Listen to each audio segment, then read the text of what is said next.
As a 10-year-old boy growing up in Australia, most of my friends on a weekend would be out playing sport, cricket or football and whatnot, but not me.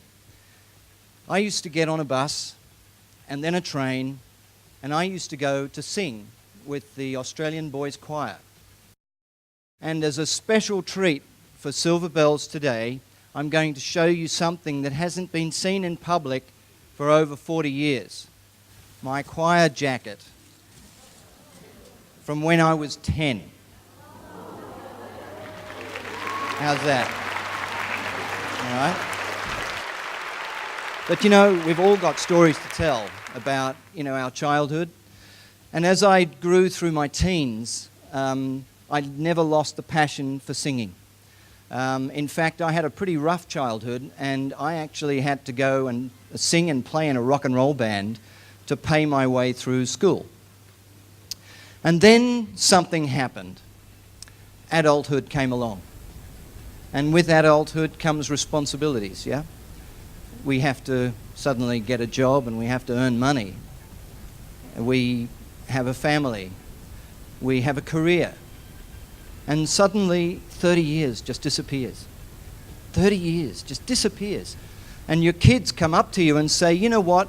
Please give us some space. We don't need you around us so much anymore. Give us some air. Give us some space. And it's a shock. And you think, well, what am I going to do?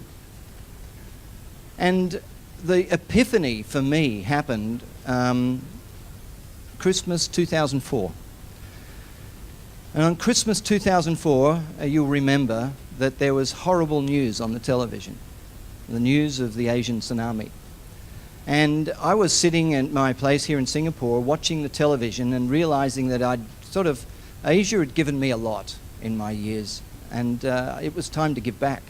And I'm not a particularly charitable person. And then suddenly I thought, I've got to pick up the phone. I have to do something. And lo and behold, 48 hours after I picked up the phone, I was on the RSS Endeavour sailing into Malabo in Aceh as one of the first 100 volunteers to reach the shores after the tsunami went through. Well, I can't explain the horror of the things that I saw, and that's the downside. But let me tell you, it opened up my heart in ways that I could never, ever have imagined. Was basically what had happened. It was unlocking the passion that had been locked inside me for 40 years since I was a 10-year-old boy. And I wrote some lyrics. I wrote lyrics of a song. And it was a song that was born out of the pain that I'd seen in Aceh.